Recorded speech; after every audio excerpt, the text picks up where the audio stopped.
L'Assemblée va entendre l'allocution de son Excellence Massoud Pezeshkian, président de la République islamique d'Iran. Je prie le protocole de bien vouloir escorter son Excellence et je l'invite à prendre la parole.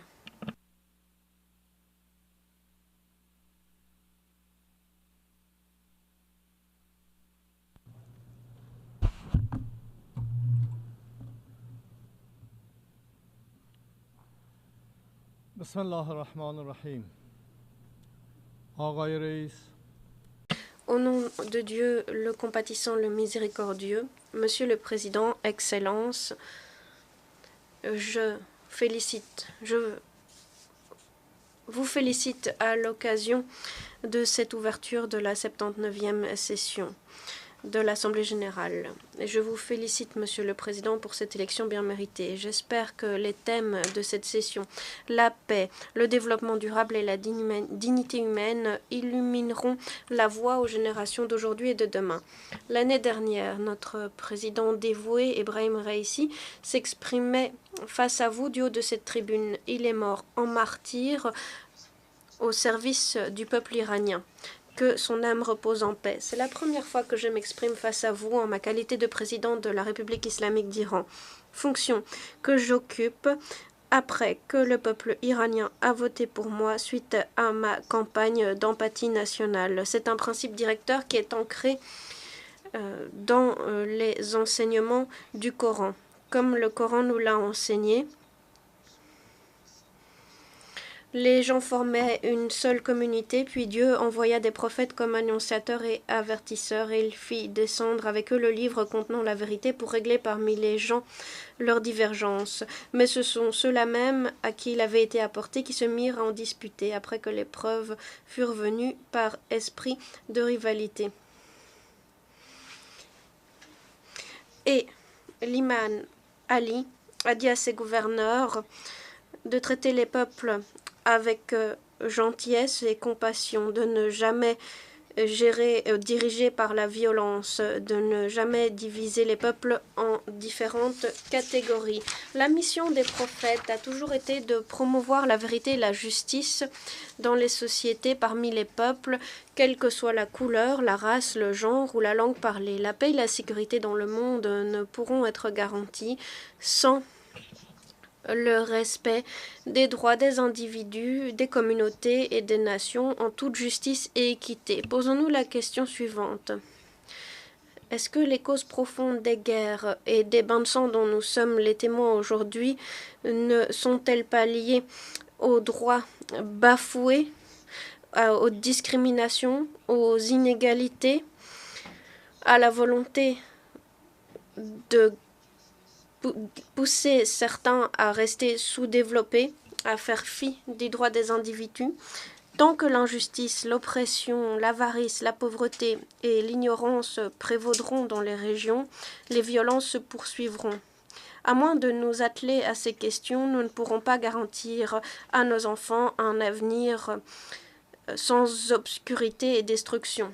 J'ai lancé ma campagne électorale en me concentrant sur la réforme, l'empathie nationale et un travail constructif avec le monde, mais aussi le développement économique. Et j'ai eu l'honneur d'obtenir la confiance de mes concitoyens via les urnes.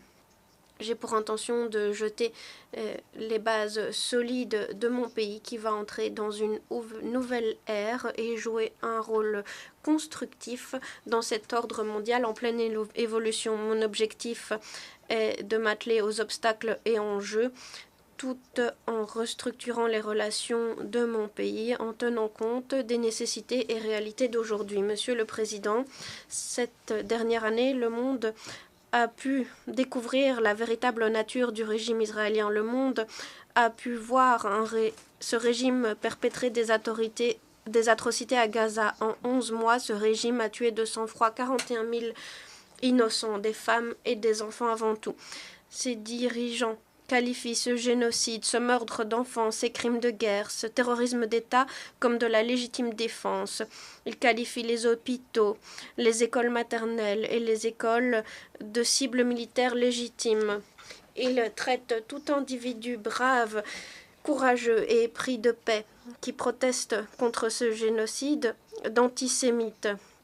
Il qualifie un peuple oppressé qui s'élève contre 70 ans de terrorisme et d'humiliation comme terroriste. C'est Israël qui a assassiné nos scientifiques, nos diplomates et même des hôtes sur notre terre. C'est Israël qui a appuyé ouvertement et secrètement des groupes terroristes tels que l'EIL.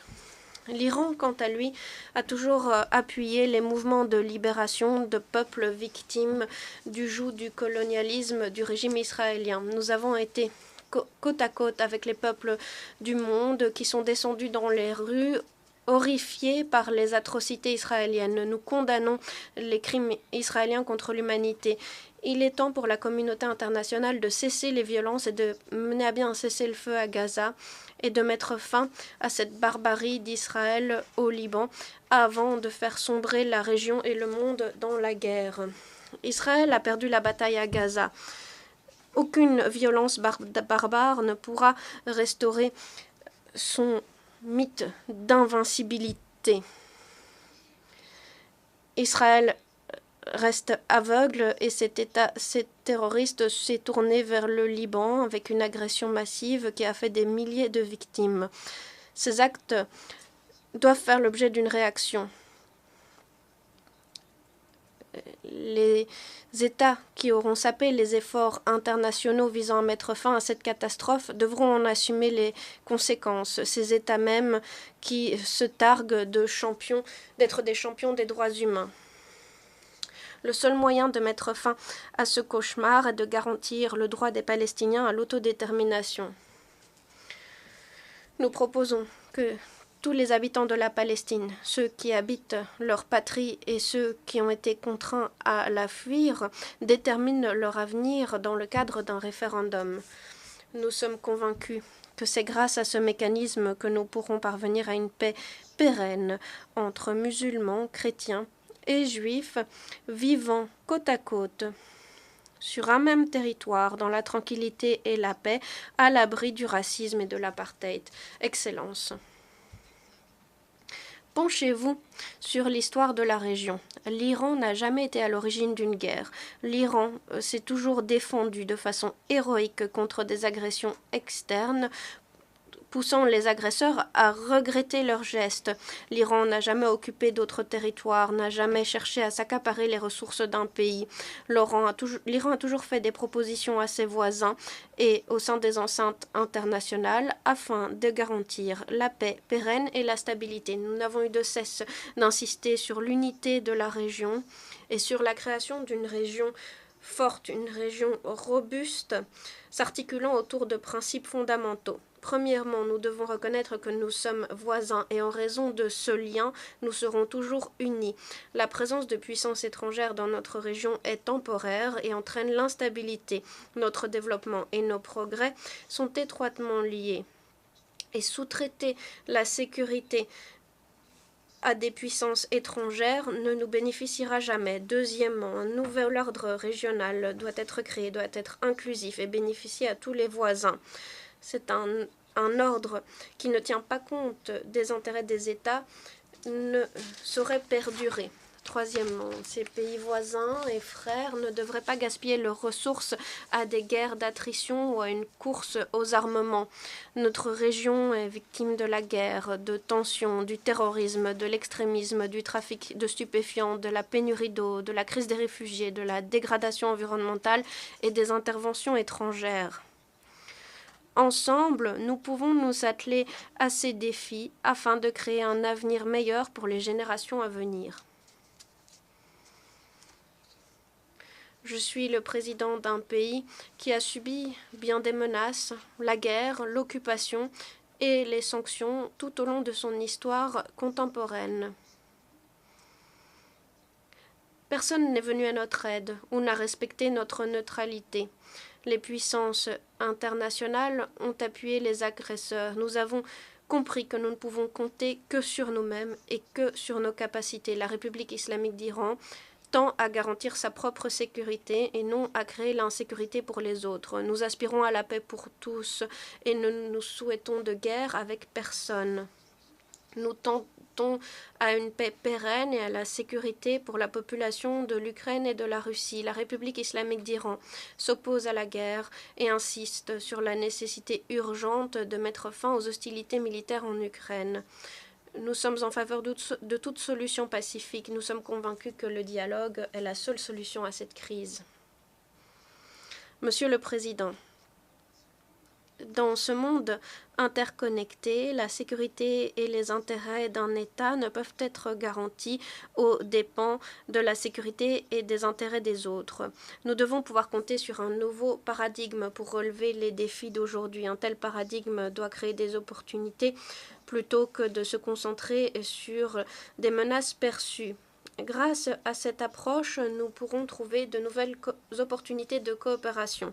L'Iran et les puissances internationales ont conclu un accord nucléaire historique en 2015. Grâce à cette approche d'opportunités partagées, l'Iran a accepté le niveau de supervision nucléaire le plus élevé afin de garantir la levée des sanctions dans le cadre du PAGSC. Le retrait unilatéral de Trump de cet accord a ouvert la voie à une approche fondée sur les menaces et la coercition. Les sanctions unilatérales prennent pour cible des innocents et hypothèquent les fondements de notre économie. L'objectif, qui est de garantir la sécurité, ne fait qu'entraîner l'insécurité pour tous. Cette politique de pression maximale a été mise en œuvre contre la population iranienne, alors que l'Iran s'acquittait de ses engagements au titre du PAGC, comme l'avait confirmé à maintes reprises l'AIEA. Nous sommes prêts à coopérer avec les participants du PAGC si ces engagements sont mis en œuvre dans leur totalité et de bonne foi. Le dialogue sur d'autres questions pourrait suivre. Ici et aujourd'hui, je m'adresse au peuple américain. Ce n'est pas l'Iran qui déploie des bases militaires le long de vos frontières. Ce n'est pas l'Iran qui impose des sanctions contre votre pays, qui entrave vos relations commerciales. Ce n'est pas l'Iran qui vous prive d'accès aux médicaments. Ce n'est pas l'Iran qui entrave votre accès aux systèmes bancaires et financiers internationaux. Ce n'est pas l'Iran qui prend pour cible vos dirigeants militaires. Ce sont les États-Unis qui ont assassiné notre commandant militaire dans un aéroport à Bagdad. Mon message est que ces stratégies sont contre-productives. Il faut tirer les enseignements de l'histoire. Nous avons la possibilité d'ouvrir un nouveau chapitre, un chapitre qui commencerait par la reconnaissance des préoccupations sécuritaires de l'Iran et par une coopération sur des enjeux mutuels. Les sanctions sont destructives, sont des armes inhumaines qui entravent les économies des nations. La privation d'accès au traitement est l'une des conséquences les plus douloureuses des sanctions et met en péril la vie de milliers d'innocents. Ces mesures constituent des violations des droits humains, mais sont aussi constitutives de crimes contre l'humanité. Notre nation a fait montre de résilience face à maintes difficultés entraînées par les sanctions au fil des ans. Alors que les blessures infligées par ces sanctions sont profondes, notre société, face à cette expérience difficile, s'est transformée en une nation plus forte, déterminée et sûre d'elle.